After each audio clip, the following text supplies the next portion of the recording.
Oh, I was looking for my phone, so I'm playing the video on it. Hey guys, welcome back to another video. Today I thought we would do a reaction style video because that seems to be what people want to see on YouTube these days. And I really wanted to do more interviews this year, but with the current situation, it's kind of hard to go out and talk with people. So we're gonna do a reaction video today. So I thought that might be interesting. So the video that I'll be reacting to is a former Weeaboo goes to Japan. And let me just say that I do live in Japan, but I don't think I would be classified as a Weeaboo. I don't watch anime. I mean, when I was a kid, I watched Pokemon, but I don't know. I watched the Midnight Run or like Toonami stuff, but I wouldn't classify myself as a Weeaboo. So I think it might be interesting to get a perspective of someone who's not a Weeaboo who lives in Japan reacting to a Weeaboo who went to Japan. So let's get into it. Also, I'm going to link his channel down below. I can't pronounce his name. I don't know how to pronounce his name, so I don't want to mispronounce it. But his link to his video and channel will be in the description, so go check him out. He has some interesting videos. The latest one that I saw was an amoeba learning how to paint. So it looks like he puts a lot of effort into his videos, so go check him out. All right. I've wanted to go to Japan for a long time now because I'm a big fan of Japanese media and culture, but there has been a little bit of anxiety surrounding that. Like in my teens I was a weeaboo, which means that I was obsessed with Japan and anime to the point where it was unhealthy and very socially awkward. Yeah, the thing about being obsessed with Japan and stuff, I guess that's what a weeaboo is, and like watching a lot of anime and things like that. I definitely liked Japan when I was a kid. But I didn't even know the word weeaboo when I was that age. Like, I didn't know that word until I came to Japan, and like, it became like a popular internet word, I guess. I don't know. But I mean, nothing wrong with being a weeaboo. And I still like Japan and Japanese stuff, but what if I go to Japan and it kinda sucks? So I figured once I get over to Japan, that will be it. Okay, so he's talking about how he really loved Japan when he was younger, and he might have been a little bit socially awkward, and he always wanted to go to Japan, but what if he went to Japan and he didn't like it? I think that's probably a rational fear that someone might have. Like, you know how they say never meet your idols? So like if you love a celebrity and you meet them and then they don't live up to your expectation, it might crush you. I think that's probably the same for people who really love Japan or like any country and travel there and then are disappointed. Yeah, that might suck. Either I reinvigorate myself back into my teenage weeb me, or I come back a jaded, bitter man who now hates anime. I don't know if you would come back from Japan hating anime. I think like Japan is probably, if you like anime, you probably are gonna like it here, because I think there's a lot of things you can do in relation with anime. Like there's tons of events, there's goods you can buy, all kinds of things. So I'm sure you'd love it. And by the end of last year, I finally figured it was time to challenge myself, explore an entirely different get out and get you. Wait, let's just pay attention to detail here, because that sign is hilarious. It says Ahokusai. Oh, so essentially I'm assuming he drew this, and the little sign there, it says Ahokusai, which means like stupid or fool. I mean, that's a nice touch. Once you're in Tokyo, everything is so overwhelming. All the colors and all the sounds and all the people. And for my first day in Japan, I went to sleep because airplanes are terrible. Yeah, I think my first day in Japan, I cried because I realized I didn't know what I was doing and I didn't know any Japanese and I was alone. That's terrifying.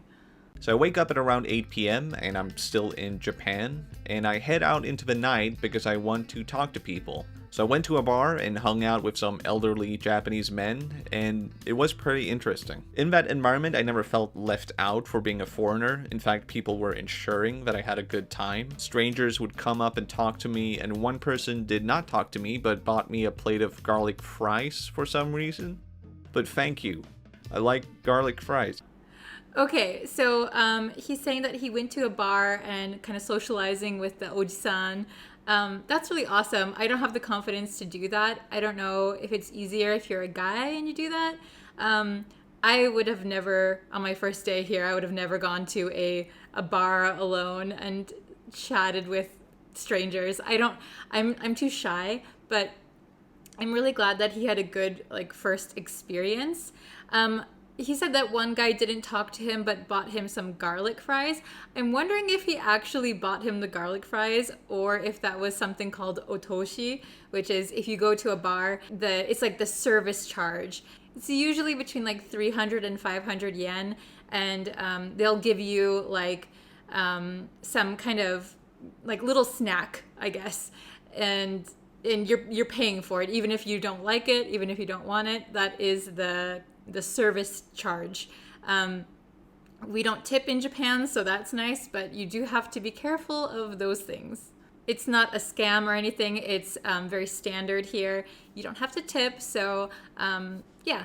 I don't know if that's the case for this situation or if somebody just bought him some garlic fries and didn't say anything to him.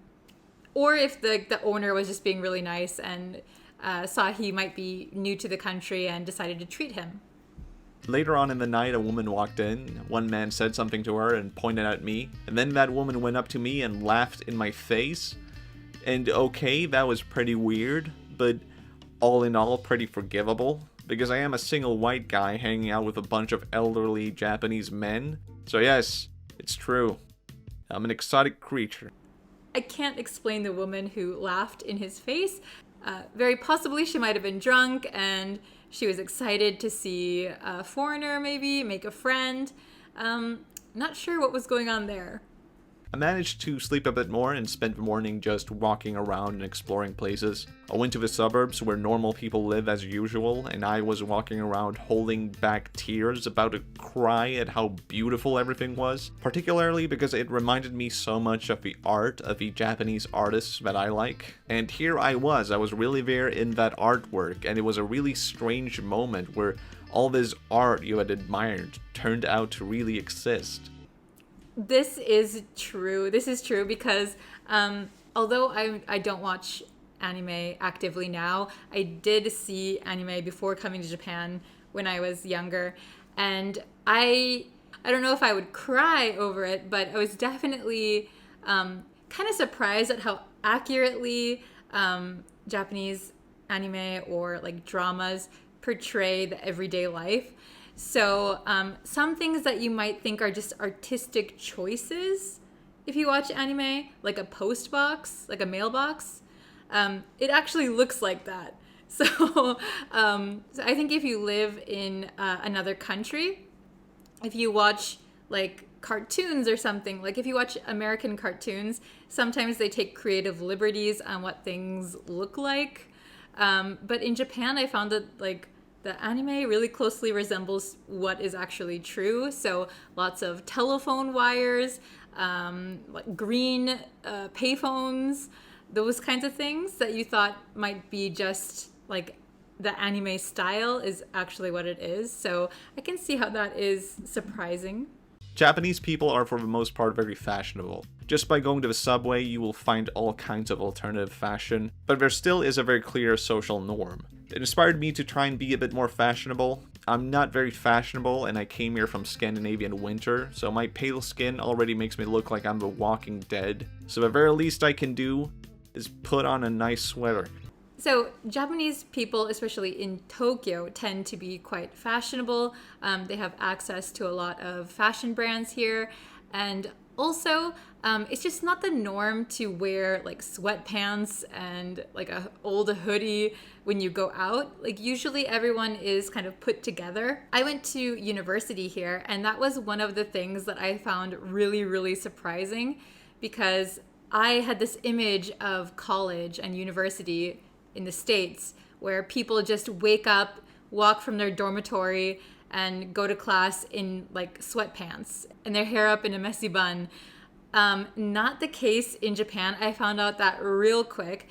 First of all, my dormitory was super far from my college, my university.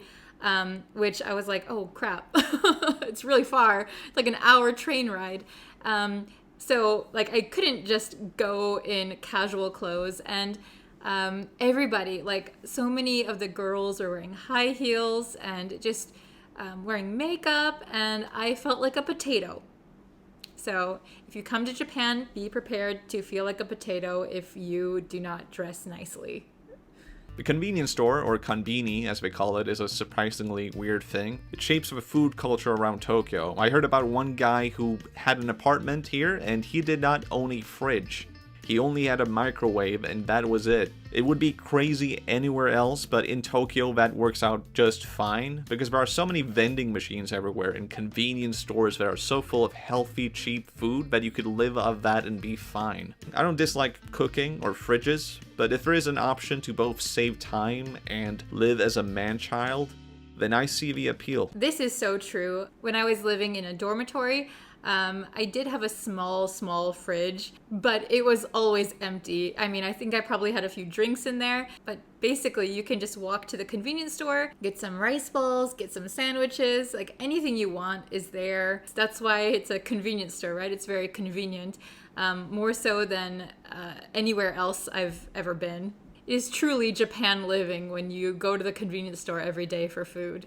Konbini is possibly my favorite word ever. It's weirdly beautiful. If you told me let's go to a convenience store, I can't imagine a more terrible shopping experience. But if you told me let's head to the konbini, I am ready to run down there and gulp down any kind of terrible days-old 7-Eleven hot dog I can find. The only problem I had with konbinis in Japan would be that I kept buying stuff, but the cashier would often say I did not have the right amount of money. I was often confused, like, is there some kind of secret tax I don't know about?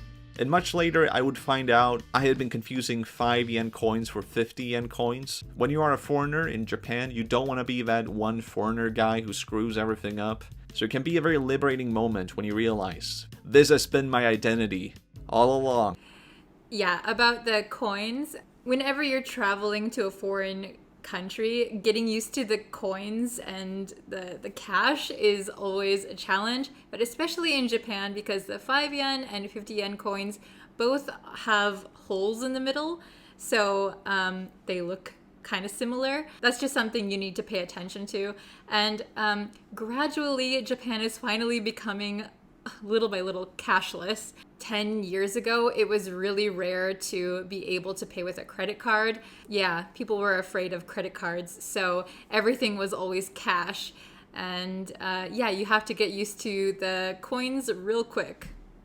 Tokyo is such a big city that you can essentially find every kind of absurd niche possible. With that amount of people concentrated in a small place, you're bound to strike a chord with enough people to somehow stay in business. It's a part of the magic of Tokyo that makes you feel like anything is possible. It's not the kind of Hollywood magic where you could move here and become an actor, but the kind of magic where, yes, you could move here and become a gothic Lolita. For example, I don't know if a place like Akihabara could exist outside of Tokyo. It's practically a 24/7 anime convention, so it's a great place for weebs to go and do their main hobby, which is making fun of other weebs. Akihabara is a big place for like gamers or like the otaku culture, so anime, games. Akihabara is the place to go. Unfortunately, because of the current situation, a lot of buildings, iconic buildings there have been closing, which is really, really sad. If you're into like anime or games and stuff like that, I would really recommend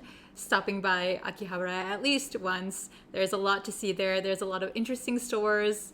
Very, very cool. Even if you're not interested in it, it's still like an interesting part to see. Added to that, there's arcade machines all around Tokyo, and they are great places to go and win nothing. So it looks like he drew these like arcades and crane games. If you're curious, on the actual arcade game, it says Nande Game.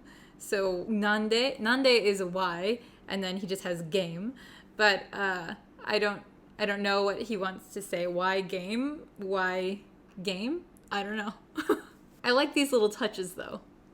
Finally, it was time to leave, and I did wish I'd spend more time talking to people. But by the end of the trip, the news about the coronavirus was starting to come up, and maybe next time. So I got back home, and remember how I said I would either return a weeb or become jaded? Well, once I was home, I actually felt the same way I did before. I mean, I did like Japan and I liked the trip, but can I really say that based on my trip? Maybe I have to go there again and travel around more. Maybe I have to stay and live in Japan to see if I truly can utter the words, I like Japan. And after a while, I couldn't help but think, man, I am way too hard on myself. I was gonna say, I don't know why he's being so hard on himself. I don't know why he's trying to figure out if he can say the words that he likes Japan.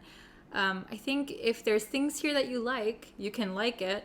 Of course, you know, traveling here and living here are, you know, different experiences, but I don't see why he can't just say that he likes Japan. I think it's fine. It's not that big of a... I hope he's not having a big crisis. I don't know, but I think he's putting liking Japan as part of his identity, which I don't know if that's a good thing or a bad thing, but if it's stressing you out, I mean, it could just be one of the things that you like. Like, I like wine, but I wouldn't put that as, well, it might be my personality. I don't know. Never mind. Why do I treat whether I like something or not as if it's a flaw in my character? I guess in a way I wanted to fall into either loving or hating it because I just wanted to shape my ego into a box and have it fit in somewhere. And it made me reevaluate things a bit more. What is this gap between myself and my ego? Like, why do I find it so easy to be honest with myself when I do some things, and really difficult when I do other things? For a long time, I've had the idea that if I draw enough inspiration from a wide variety of sources, then over time I would find myself, and I think in a way that isn't wrong at all. There's so many different sides to us, and it's good to take a lot of influence from other people so we can build on that and grow. And yet, I too often find myself chasing after so many different ideas of what it could be and what it could make instead of just using drawing to unravel myself. I'm not sure if I even have the answer to any of this yet, but at this point I am willing to believe that if I want to be the best version of myself, then I have to keep failing at it. Because I think for anyone, being yourself would be worth it, and if that means making or saying the wrong things, then that's not too bad of a price to pay. So after this reevaluation, I could take a step back and I could look at all of this and I could say, yeah, it was a fun trip. Okay, bye everybody, bye. I'm glad he... it was getting kind of deep towards the end, but I'm glad he could finally say that, yeah, it was a good trip. That's all it needs to be, right? And just needs to be a good trip. You had fun. That's all. You don't need to stress about it. Anyway, I hoped you liked this kind of video. Thank you for watching, and please go check out his video. Go check out his channel. He seems to have a lot of really awesome videos, and it looks like he puts a lot of effort into them. So if you haven't checked him out yet, go check him out. And please leave a like on this video to let me know that you liked it. Also, if you want, you can subscribe. That would help me out too. All right, thanks so much for watching, and I'll see you in the next one. Bye! The lighting has changed so much. Oh my god. Ah! Lighting!